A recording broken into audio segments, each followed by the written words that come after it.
Andis International Educator Anne Francis. I'm here with a young competitor, Gwendolyn. And Gwendolyn, who's on your table today? This is Isolda, our standard poodle. She was just prepped last night, and me and her are very excited for today's video. Today, we're going to talk about everything you need to do before you actually get into the competition ring. So, have you ever competed with this dog before? I have competed with her 2 times. Very good. And how did you feel about that? She's a very big dog for me, so it was a bit of a challenge, but I managed to get her done. It wasn't my best work, but I am practicing very hard and I feel pretty good about it. I'm gonna get there. It's just a challenge because she's very big for me. We were chatting briefly before this, but I've told you that I've gone down to mini poodles because standard poodles are so much work. So I give you a big Yeah. applaud for starting with a standard poodle. So Gwendolyn, how many personal dogs of your own do you have? I currently have 2 standard poodles. This is Isolda, and she is the only one that I'm currently going to be using in competitions for because our other one, he is bald and he does not like being groomed and he is a little too old, so he's not up for competitions or anything. I currently have 6 dogs. And now I know that sounds like a lot, but they're all under 40 pounds. At one time, I did have 12 dogs, believe it or not. Oh, Yeah. Well, wow. I had all my non grooming dogs before I started to get into competition. And then I needed certain dogs to compete with. So I ended up getting more dogs. So now that I'm not competing as much anymore, then I'm starting my numbers to go down. And because you're so successful and experienced with that kind of stuff, where do you suggest to get good competition dogs without owning like 5 of them? And when you're trying to find those good competition dogs, what are you looking for in those dogs, and what are you looking for in the owner of those dogs? When I first started competing in lower levels, I didn't need the quality of dog that I needed for the open competition. So when I started off with client dogs. I've had some amazing clients that have allowed me to travel with their dogs, and we tease that their dogs are like my dogs that I don't own, but they're still like my children. So fortunately, my boss also had a really, really cute poodle. So it's like put together wrong, but I started off in the mixed breed competition with him. So in the mixed breed competition, you can really just use the hair to make the dog look the way that you want. You don't have to really follow breed specific guidelines. So I started off with mixed breed dogs or poodles that don't look like poodles. So that was more of what I was doing for haircuts in the salon. So what I would look for was a dog that would really catch your eye at first. So you want to look for curb appeal, which will say that your eyes go right to a dog straight at first. Next thing that is super important is that you have to have a dog that likes it, likes to be groomed, likes to travel, likes to ride in cars, good with crowds. But the dog who wants it. It also, a great competition dog is also a great dog that likes people, really shines in front of a camera, outgoing personality. If you get in with breeders, believe it or not, they have a whole network across the United States. So when you get into competing more and you want to go to more shows, sometimes you may have to fly or you can't drive all the dogs. So you can start to network with breeders throughout the country because say my Cocker Spaniel breeder up in Connecticut knows me, loves me, she'll talk to her friend out in California and say, oh yeah, I know Anne, I'll trust her with my dogs. So therefore they'll trust me with their dogs. That is what I actually have been doing is taking good dogs from the shop and clients. Um, So that was very helpful. When you start to move up in levels, and in order to move up in levels, you have to place first 3 times in that particular class in order to move up. And that's when dog conformation is going to start to play a role in your model. Because when you look at it, if first of all, if you have a pretty dog, we talked about curb appeal, that your eye is going to go right to it. Second of all, if you don't have to fix anything structurally with hair, like if your dog already has a nice tail set, a nice chest, a nice level top line, that's things that you don't have to spend time on in competing trying to fix. Like if you have a dog that's, you can just follow its outline, it's put together well, that already takes that extra burden of trying to fix something off the table. That's actually exactly what I was going to ask is how many first places or how many placings do you need to move up, which you just answered that. I've never really gotten a clear answer on that, but now I know. So the levels are really tricky. When I first started competing, that was 23 years ago.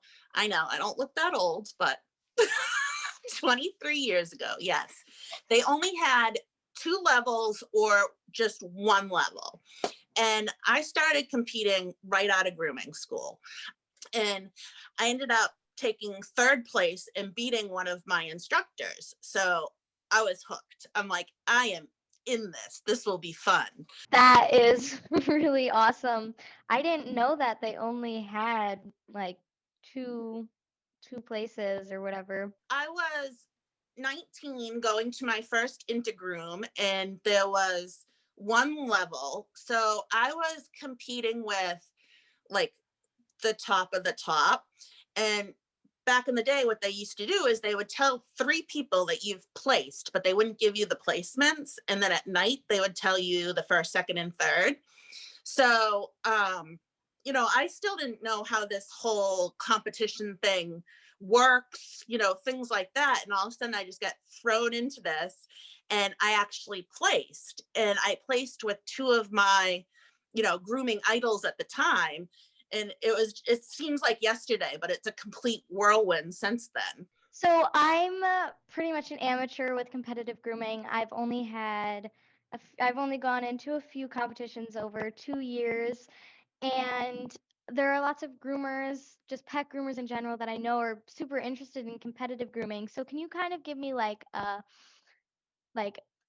give me what competitive grooming is all about? I hear this question a lot, actually, because I think a lot of people see us competing and want to get into it, but don't necessarily know how. So the first thing is finding a dog, which that's the biggest thing. Whether it's a client's dog, your own dog, a breeder's dog, finding a dog. So if you can work with a dog that you can work with, constantly, so you can get to know the dog inside and out, you can know how the hair is going to react to things. It really gives you a leg up on competition.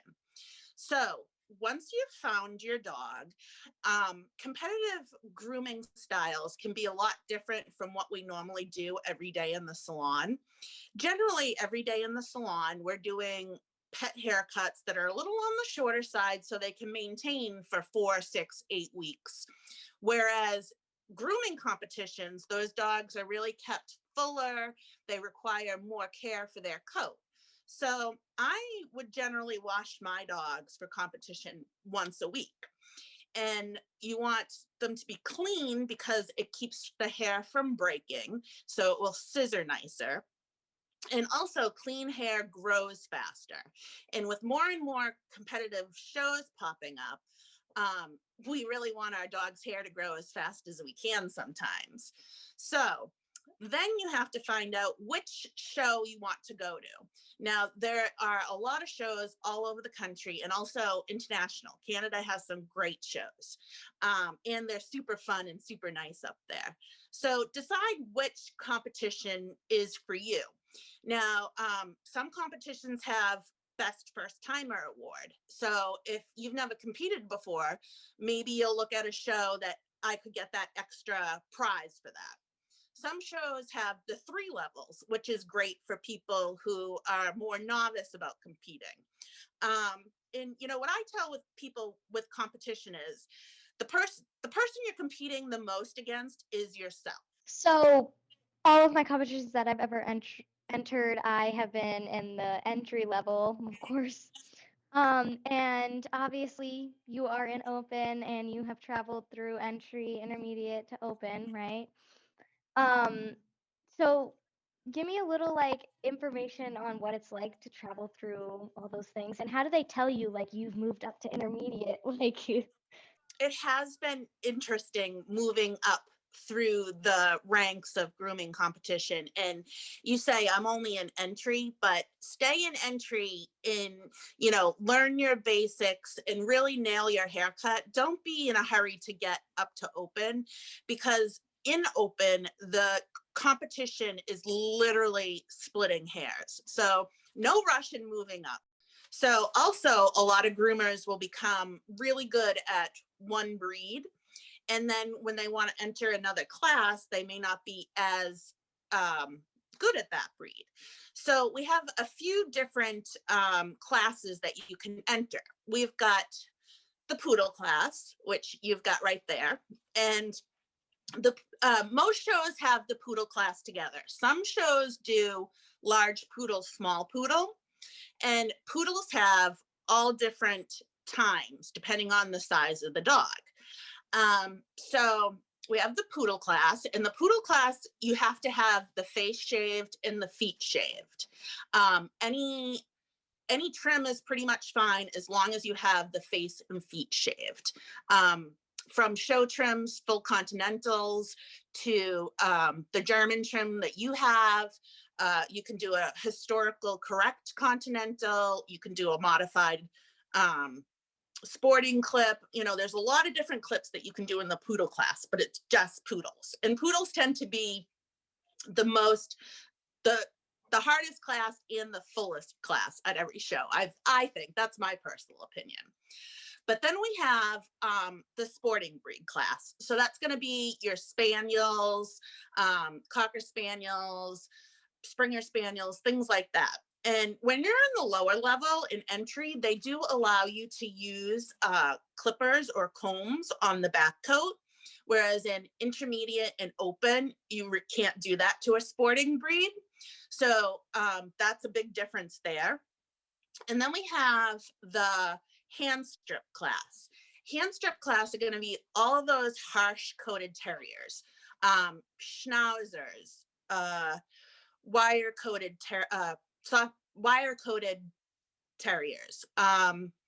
What else we got? Welshes, all of those hand stripped terriers. So the hand strip class, again, all of that hair has to be pulled out with your hand and a knife, no clipper work. And then we have the scissor class. So that's going to be all your breeds except for poodles that get scissored, like Kerry Blue Terriers, Bedlington Terriers, Bichons, things like that. And then we have the mixed breed class. The mixed breed class no longer counts for points in the open division towards Groom Team USA, which we can talk about after. But the mixed breed class is always a super fun class. And then some of the other classes that shows offer are Asian fusion strictly classes, creative classes, creative runway class, which is a little bit of bling or a little design, not a huge canvas of creativity. And then there's also another personal favorite of mine, which is the rescue roundup, where they get local rescue dogs and we give them beauty makeovers in order to get adopted. so a big thing in the competitive industry is obviously the competition dogs and prepping them for the competition. Now, how do you manage your schedule with prepping your competition dogs? Like, how far out do you schedule them? How often do you bathe them? All that sort of stuff, because it's very confusing and it's a lot when it comes to the competitions. It all depends on how hard you want to go in the competition ring. I decided that I wanted to make Groom Team USA, which is the top 10 competitive groomers in the United States. And it's done on a point system. So I had been doing at least 4 dogs at a show, sometimes 5. And it was a huge commitment when I decided to go that hard into competition, because I do wash my competition dogs once a week. And I also do nails, ears, sanitaries, keep their feet shaved so they don't get irritated if you let them grow out too long. You know, anything sanitary wise on a dog, when you're growing out, you can keep kind of trimmed up. Generally, we like to see about 6 weeks of growth on a dog in competition. However, dogs grow at different levels. So once you have a dog that you're competing with and you realize the growth rate, you can then modify your schedule. My mini poodle, he grows really fast, so he could go a month between shows and have enough growth. Other dogs grow really slow, or if you have a hand strip dog, it might not be on the right schedule to go to a show. So most of the dogs that are any type of scissoring, things like that, is going to be a weekly bath. And then I tend to do, this is what I do for their pre-show haircut. So I bathe them out. I pretend that I'm going into the ring. And this is probably about 6 weeks before the competition. I give the dog a full haircut in the time that I'm going to be competing. And then what I do the next day is I wash the dog again and I blow it all out. And you can see anything that sticks out that you need to fix. So in 6 weeks, when you go into the grooming ring, you're going to have a really nice haircut to follow that's really smooth. Now, dogs that are hand stripped or sporting dogs with back coats that are stripped, those dogs are on a very different kind of maintenance schedule.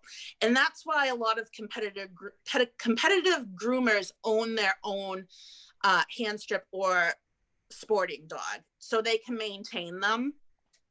Because if you let a back coat on a Cocker Spaniel or a hand strip dog go for 6 to 8 weeks, you're not going to finish it in the competition. So obviously you've had lots of experience being a competitor and being a judge. And I'm really curious to know, which did you enjoy more, being a judge or a competitor? So I really enjoy competing because I just have a competitive streak in me, but it was starting to get to the point that it wasn't being fun for me anymore. My friendships in, with the whole competition, you get really close with your fellow competitors, and it was just getting to the point that it just was not fun for me anymore. And the goal was for me to always be a judge. That was my goal. So I competed up until 2019, and 2019 was my first complete year of judging. And I judged entry and intermediate. I don't judge open. One of the main reasons is because all those people are still really good friends with me, and I don't want to have to judge my friends. And the second reason is I am on the Groom Team USA board of directors, and that's a conflict of interest because those people can get Groom Team points. So I really, really, really enjoyed judging because I also enjoy teaching. So for me, I see competitors make the same mistakes that I made. So like I'll make a note on when I'm judging and I'll be like, I have to tell her that specific thing. So it's not only judging, but it's also helping the competitor get to be better. So I see that you have the Andis cordless 5-in-1.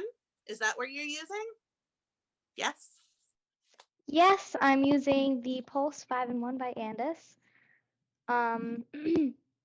So would you like me to just demonstrate me shaving a foot? Yeah, which blade are you going to use on her? I usually use a 30. Now, that's great. And I usually recommend either a 30 or 40 blade, where you do have a light colored dog. Using a 30 blade is smart. And if you have to go longer for their feet or face, make sure you just tell the judge in advance, so they know why the hair might be a little bit longer. Now, with poodle feet, some people say that this is their, they love doing it. Some people they say they hate doing it, and I say it all depends on the dog. Now, your dog is standing there quite nicely, which is great. You know, with doing poodle feet, shaving poodle feet, it's all getting comfortable with the foot, how to hold it in your hand, and also hold your clipper. The thing I love about the 5-in-1 blades and clipper is that it's really light and quiet. So some of the other clippers that we have are great clippers, but they're heavier and it really fatigues your hand. So this clipper is very versatile. You can do feet, face, tail, things like that. So I love how Gwendolyn is stretching that webbing apart in the foot and getting in there. You see that she's using the side of her blade to get in between that webbing. She's really getting in there, making sure that she gets all those little hairs using the corner of the blade. And right there, I just noticed that she just flipped her blade over to get into the cuticle and nail bed. And when she does that, it's you can get it nice and close without nicking it. I love to see that she just did that because that is a true pro move right there. As a general rule, I tell people to feel the foot, and on either side of the foot, there are little bones that you can feel before it goes up into the leg. And that's the general guideline I use. However, you have to start thinking about your dog. Like if you have a short dog, then you want to bring that line far down to the foot as you can because you want to elongate the leg. Sometimes poodles have ugly feet, and so you want to leave the line lower so we can kind of hide those. If your poodle has pretty feet, the legs are the right length, then I would say the the knuckles or the joints on either side of the ankle is what I generally go by. Now, there is a way that you can use your clipper to set the cuffs or the bevels. If you take all of the hair on the leg and you pull it down and you pull it down to that point where you can feel both of those nubs on the side, if you want to just run your hand down her leg, Gwendolyn, and gather all of the hair. So go ahead and run it down. Yep, just like that. And then do you feel those little nubs on either side? Yeah, right where those on your left hand where you just felt those. So if you take the clipper and you have the hair and you have to make sure that you put the blade in at a very level, um, because if you tilt the blade up, then you're going to end up having like a cone leg. So the blade has to go right in. And what I recommend is that you turn the clipper upside down. So turning your clipper over, like it's like the blade is, yes. And that's where I tell people to just come straight in and then bring it down to the foot. And that's how I get my nice clean line. And I just follow that straight across and then around to the back. And I just shave a little bit on that big pad in the back.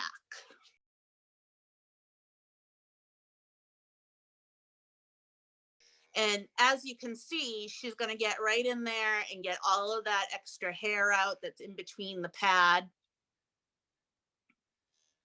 And that's what I was talking about, getting nice and clean, because you can do all of this shaving prep work before you get into the ring. Back in the day, they used to make you do it during the competition time, which was interesting and also added another flavor of nerves. I'm so glad that you can do them beforehand now, because not all poodles love their feet shaved. Looking good.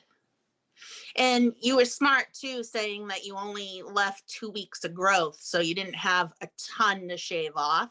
So that's super smart to keep up with it. So we've prepped our dog. It's competition time. So make sure that you get to your competition on time. Many shows, if you show up late, usually 15 minutes before you're going to start the competition, they won't let you enter. So it's very, very important to get to your class on time. So generally how it works is you get there, and many competitions will have a pre-assigned table for you. So you check in. So that's when you get your table number. They know that you're there. If you have any changes, say, you were supposed to have a toy poodle and now you have a standard poodle. That's when you want to let people know. So you check in. Many of the shows want a professional before picture, so the judges can go back and compare what things were like before. You get to your table, and that's when you want to set up your equipment, make sure you have everything where you want it to be, brush through and comb through your dog one final time, get your before picture, and then just try to gather your thoughts. Prejudging is going to start, and that's pretty casual at most shows. Judges will go around, and what they're looking for is they're looking for cleanliness of the dog. They're looking for how you dried your dog. Sometimes judges will comb through a dog, sometimes they won't. Generally, as a judge, I can feel a dog and tell if there's any knots in there or if it hasn't been fluffed right. We take a look in the ears, we look at the nails, we look at the pads, make sure all that stuff is done and well. At this time, if I was a competitor, this is when I would tell the judge if any hair was missing. Say my dog chewed a hole in its leg. That's when I want to tell, a few months ago, my dog chewed a hole in itself. It's still growing back. That's when you want to point out things to judges.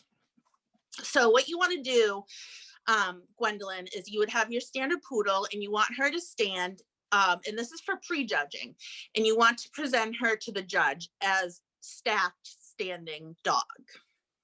You want your table to be clean, just like you have it there, no tools or anything.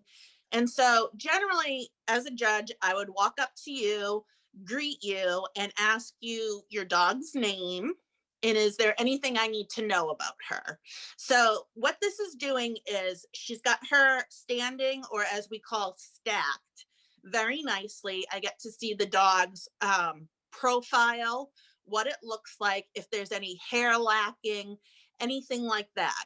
So I'm going to go over the dog, and what I'm also going to do is I rub my hands over the dog so I can see if the dog has a shallow chest or has a dip in its top line. But you can also point that out to your judge, so your judge knows that you're going to be fixing those faults in the dog. If your dog has an ear infection, anything like that, you want to point out before. Like I said, some judges will comb through, some judges won't. For me, I save my combing through to the finals, because if there's any knots in it, you're going to find it while you groom your dog. And then if it's still in there, I'm going to find it when I judge. So I kind of think that where we're short on time as judges, going through combing everything beforehand is kind of redundant. So I save mine for after. So I'm super curious to know, what is something you wish you would have known or did, or maybe it's some little nifty trick that you wish you would have known when you were an amateur like me? First thing, I would have loved to have known where all the bathing facilities were at competitions. They tend to forget that there are new people that haven't been there every show. So that I would like. But in all seriousness, things that I wish I knew when I first started competing. One of the most serious things that I want to mention is to know where there is a 24-hour vet at the competition facility in the town. Unfortunately, a friend of mine found out the hard way, and we had to rush her standard poodle to the vet in Ohio with bloat. So I learned that lesson, that before I go on a road trip, that I know where emergency vets are in the area of the competition. But also, what I wish I had done early in my career is push myself. I started competing as just a fun thing to do. And then later on, I decided I really wanted to make groom team and pushed myself. I wish that I had done that right out of grooming school. I wish that I had just gone in full force. And I also wish that I had certified right out of grooming school, because they ask you a lot of technical questions as far as anatomy and things like that, things that I learned in grooming school that I didn't retain as well years later. So those are the two things that I wish I had done. Thank you so much, Anne. This was wonderful meeting you and hearing all the great things you have to say. And thank you so much for teaching me. This was an amazing experience, and maybe one day I'll see you in a competition. Thank you for having me, and I'm sure that we will see each other at competition. I wish you the best of luck in your competition career. If you ever have any questions, grooming, competition, anything like that, feel free to reach out. Send me pictures. I love helping other people. You know, I say that I can't groom all the dogs, nor do I want to groom all the dogs. So I must show others how to groom the dogs. So I love that you've got an early start, and I really look forward to seeing what you do in your career. Finally, I just wanted to thank Andis Clipper Company and 123 Pet Software for sponsoring this video series and continuing education throughout the grooming industry.